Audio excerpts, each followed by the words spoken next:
So, Honorable Minister, really thank you for agreeing to speak to us. Welcome to Uongozi's In Focus session. And would like to really start by asking you to educate us a little bit. We've been hearing that we should now be speaking, as a continent, we should be speaking about agribusiness as opposed to just saying agriculture. Help us, tell us, what is agribusiness? Firstly, thank you very much for having me and to be able to talk about agriculture, agribusiness, and trade within the Africa Continental Free Trade Area. So firstly, in fact, to put it simply, we have often thought in the past that agriculture is the seed, the soil, relying on the climate. So it's what you put in the ground. And when it comes out, and when it's harvested, then that's agribusiness. However, what we're now realizing, and also following the discussions that have been happening here, particularly from His Excellency, former President from Nigeria, Dr. Obasanjo, what he said yesterday was very significant in the sense that we really need to shift our mindset from splitting agriculture and agribusiness and just see it as one. So let me speak from the Zimbabwean experience. Zimbabwe was known as the breadbasket of Southern Africa. Then something happened. Among many other factors was the climate change. But I want to see that as the past. Under His Excellency, the President, Dr. Emerson Mnangagwa, the time we are in is the time of the Second Republic. What he has brought in the past 5 years is very much the shifting of the mindset. Firstly, to look at what Zimbabwe has. So much now that the anecdotal way of his language is that we don't speak about what Zimbabwe has. We now want to speak about what is it that Zimbabwe doesn't have. But what he's really focusing on is agriculture and agribusiness. And also from an industry perspective, we are taking a sectorial approach to agro-processing. For example, we are looking at increasing the production of soya beans. In the past, and still now, we have been importing soybean crude oil from Argentina. From wherever we could get soybean crude oil. But now, with a new strategic direction, agro-processing, firstly, we increase the hectareage of soybean. So those companies that have been importing crude oil soybean, we now saying, here is the farmer. He has the land, he's got the water, he has the know-how. And with support from the government, with Agricultural Finance Corporation, that's a government arm, financing arm for agriculture, the farmer is now being supported with seeds, with fertilizer, and through an agricultural extension program that's again supported by the government, we have extension workers on motorbikes, computers, notebooks, going right into the area to support the smallholder farmer so that there's increased production of soybean.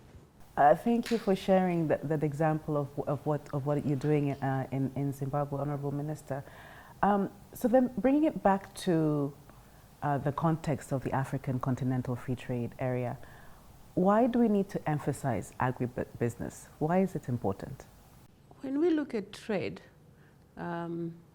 historically within Africa, we've realized that what we have been trading on is mainly fuels, mineral oils, and metals. So when you have investment into Africa, it's looking at those. Now, those are high capital investments. Then at the same time, we realize that as Africans, we are importing food. Now, that's the tragedy of Africa. You have the investor coming in, is mining your natural resources, they're going out. Meanwhile, we've got the vast amounts of arable land. We've got water, we've got the sunshine. So it's almost like the African continental trade area is helping us to wake up, to think about what we have, and also to tragically self-introspect into why are we importing food from everywhere. Importing rice, importing wheat, importing even soybean and maize, all that, which we can grow ourselves. But let me go to the Zimbabwean example, which I'm very familiar with as a Minister of Industry and Commerce. During the past couple of years, we've introduced an agricultural recovery program. So the strategy we have was firstly to look at the water bodies for irrigation. Due to climate change, we need to preserve water. So, and we realized that, to use the language that the president often uses, he says Zimbabwe is the most damned country in Africa, meaning we have so many dams. So we focused on increasing the production of wheat. So Zimbabwe, for the first time this year, he has got excess of bumper harvest in wheat. To the extent that, I'll give you a very recent example. Last week, we have the Zimbabwe-Mozambique Business Forum, where we had the president of Mozambique visiting Zimbabwe, and during the conversations, presidents to presidents, technical officers and ministers, all discussing, our president mentioned that we've got a bumper harvest in wheat. And we are now going to be exporting wheat to Mozambique. Now, that's an example that can also be replicated throughout Africa, through the Africa Continental Free Trade Area. But we need to identify and address the current problems that exist. The trade barriers, infrastructure, and also I spoke yesterday about the need for mapping of the supply chains. We need to look at, what is it that Rwanda has that Zimbabwe doesn't have? Right. Or what is it that Ghana, we're here in Ghana, what is it that Ghana doesn't have? We already know from yesterday's conversations, and even before that, that Ghana is second to Cote d'Ivoire in producing cocoa. Right. We're talking chocolates. So in this era of Africa Continental Free Trade Area, now cocoa is being exported. But we gathered also yesterday that 40% of the cocoa in Ghana is now going to be processed here, but also in America. So now that's an excellent example of shared value that can be done between the African countries. Zimbabwe, again, for example, we produce a lot of cotton. And even in the past, we were processing our own cotton. But in the last number of years, we have been exporting raw cotton, raw lint, losing out on all that beneficiation that we can get from cotton seed. We can process, get oil, we can process and get stock feeds. But now we're looking at how best can we process, now that's agro-processing again, agribusiness, process cotton in Zimbabwe, or also to look within Africa, the Southern Africa region, which countries can we work with in terms of processing cotton? I have an example. We have the agro-parks between Zambia and Zimbabwe. Yes. Now that's a pilot project. Yes. Yeah, and it's still in its feasibility stage, but that's going to test or to show collaboration between the African countries as a way to integration in trade. And so you mentioned the importance of mapping the supply, the various supply chains. How can that be done? Like what do we need to do? Because I think that means every country has to be part of that. Yes. So how can that actually realistically be done, and especially with importance and as it relates to the African Continental Free Trade Area? I know we're talking about agriculture, and again, from a Zimbabwean perspective, if we look at agriculture, we have livestock. From livestock, we've got leather. And right now, we're actually exporting some of our leather to Italy, to Europe, where it's being processed. What we would like through agro-processing again is to ensure that we manufacture leather within Zimbabwe. But we may not have all the technology to make the finished product. But perhaps Botswana has the technology and they're just next door. So leather, just as an example, we look at the African countries that produce leather. So Ethiopia and other countries as well, and who has the best technology, the best expertise. And that's part of the mapping exercise. It's all part of the research and development right through Africa. I think it's a big exercise. But my thinking is to simply say, okay, we are going to trade, but we are aware of a number of steps that we need to take.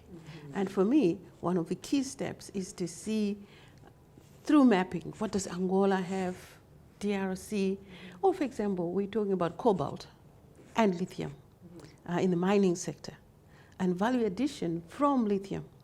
Talking about lithium, Zimbabwe recently has a new policy to say we cannot export our lithium raw. We now need to process, do value addition in country. Yeah, we're talking about electric vehicles, lithium batteries. And again, within that mineral sector, we look at which countries may need lithium batteries. And is it from Zimbabwe, is it from the DRC, or is it from Zambia? So I think as Africans, within this framework of Africa Continental Free Trade Area, we can see all these opportunities, particularly when we look at the natural resources that Africa has. Well, thank you so much, Honorable Minister. And I'm going to favor myself and yourself sitting here as women, as African women, and just ask you a very, very big picture general question.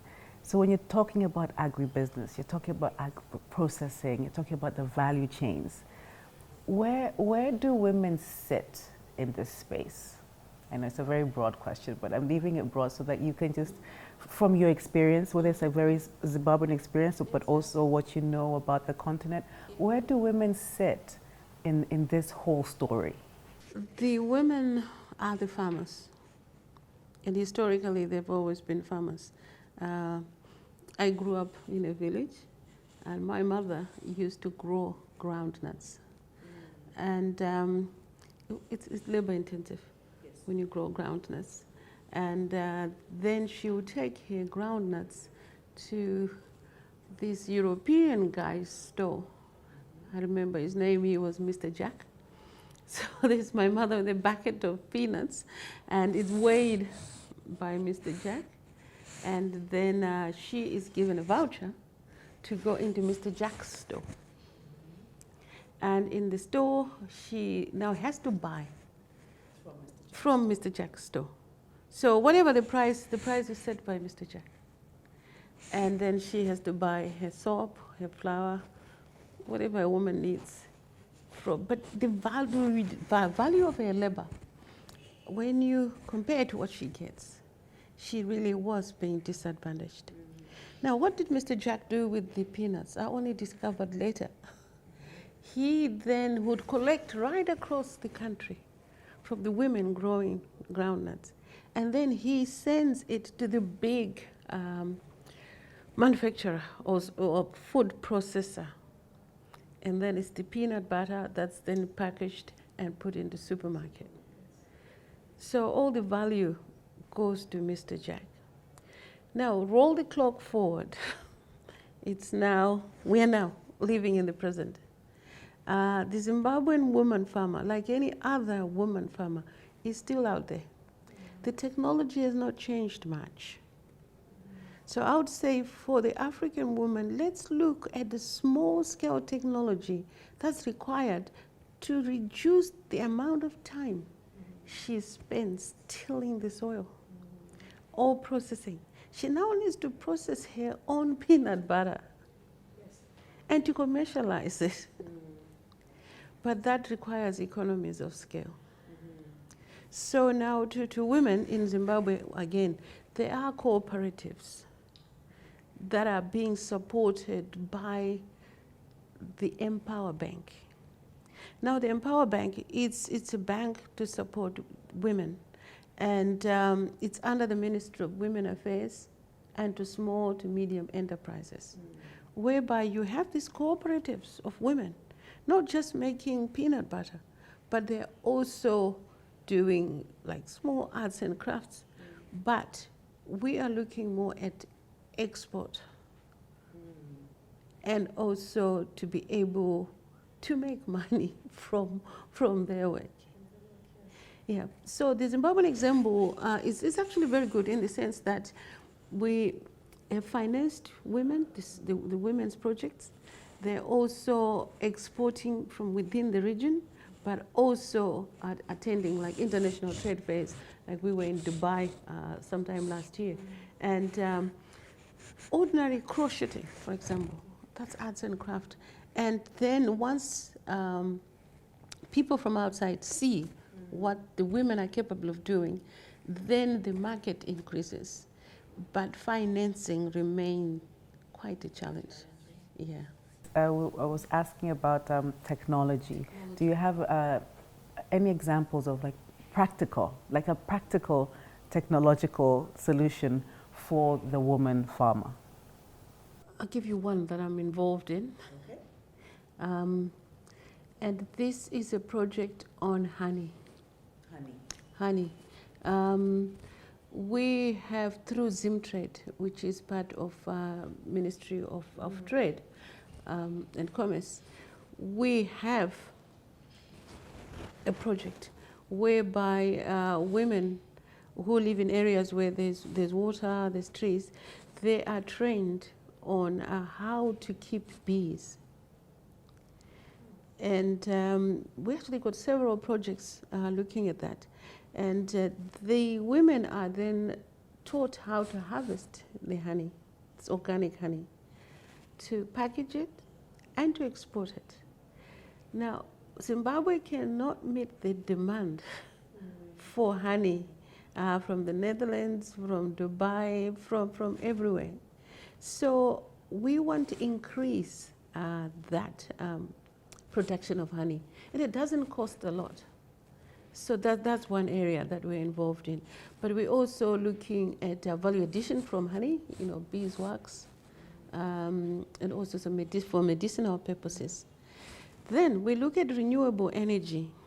The fact that we can now use solar to dry vegetables, especially sun-dried tomatoes. So again, it's the rural woman farmer. Not alone, because in the past my mother was doing it alone. She would meet other women at Mr. Jack's store. But that has changed. We are saying we work as a cooperative, as a business. So it's also developing capacity for those women to tap into renewable energy, as well as increase production for export. Thank you so much, Honorable Minister. And in talking about the work that you're doing with women in agriculture and agribusiness, you also mentioned the SMEs, the small and medium enterprises, which I think we can almost agree that they form the bulk of the players, the private sector, most players in agriculture and maybe also in agribusiness. So how can the African Continental Free Trade area benefit SMEs? Well, firstly, how do they understand? Do they understand this big instrument? And then how can they actually use it to benefit? I like the question, do they understand? Yes. It's a very, very good question, because we have to unpack what it means. For example, even to pronounce the AFCTA, it's quite a mouthful. But again, in Zimbabwe, we are looking at how best we can unpack the whole meaning of AFCTA and introduce the concept, the idea to the ordinary person. Right. So they see the opportunities that exist. And we have started with the low-hanging fruit for us in Zimbabwe is the standards training and quality training. We do have a department called Standards Association Zimbabwe, SARS. They are training SMEs in standards, quality, competitiveness. Because you will see someone make such innovative product, even a basket, for example, and you know they have the capacity to increase that production, but sometimes it doesn't quite meet the standards. Right. So we are looking quite strongly at standards in order for us to be competitive. And what else would you then say, and that's for the SMEs, what else would you say would help to unpack this big tool that we now have, the African Continental Free Trade area? How else can we unpack it to SMEs for them to be able to really, truly, to move with it forward, and then so they can actually benefit the way it's written on paper? How do we translate the on paper to the on the ground implementation? I think one aspect we need to look at is the role of the private sector, because we as government are focusing a lot more on policy and change within that. But a private sector-led growth would also include the SMEs. So what we're doing in Zimbabwe again is really speeding up or scaling up the process of business-to-business forums. And you say, okay, for example, now with Ghana, we're now looking at the SMEs in Ghana and the SMEs in Zimbabwe, and having these forums. And it is at these forums, the business-to-business forums, that we also need to look at the role of SMEs within the AFCTA. Look, it's early days yet, but we've already started. And I like the way you visualize it. Look, it's big. But we need to look at it from the perspective of benefiting the ordinary African. Absolutely. And to be able to see the opportunities that exist. So what I would really say is that the AFCTA also needs to look at capacity building, advocacy and awareness of what it is that AFCTA does to the ordinary African. That's huge. That's huge. And I think once again here, your Honorable Minister, you've already cited several examples as to what you're doing in Zimbabwe, especially as a government and as part of government as a minister.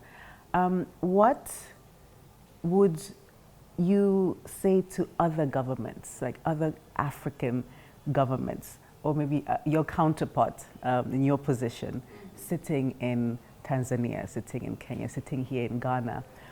What are your key lessons and the areas that you say, no, this we've seen works. This potentially can be replicated. And now we're talking about the government. What would be your lessons learned, good and bad? Good and bad. Yes. The good. The good. Zimbabwe and Tanzania, for example, politically and historically, we have always worked alongside each other. And freedom for Zimbabwe was strongly supported by Tanzania. So historically and politically, very close. But now in terms of where we want to go as Africans, in the economic sense, to trade among ourselves, we now need to possibly change our mindset and focus more at the I want to call it the problem. If we say, okay, Tanzania, Zimbabwe, and other African countries, we are importing food. Why are we importing food? Now, that's a problem statement that every African must be worried. So I think from that level, that touches upon our consciousness as Africans, and looking at the youth of Africa and issues of employment and also poverty, then there's an agency for us to put our heads and minds together to see how we can embrace the Africa Continental Free Trade Area as an opportunity for us as Africans to trade regionally and mutually benefit ourselves. We thank you very much from Uongozi Institute. Thank you for taking the time. Thank you for squeezing us into a very, very tight 2 days, a day, 1.5 days here in Accra, and I'm sure we know that you have lots of other meetings and engagements that you're squeezing into this time with all the amazing, I think, participants who are here. So we're very, very appreciative and grateful for taking time to speak to us. And we welcome you to Tanzania, and we welcome you to Uongozi Institute.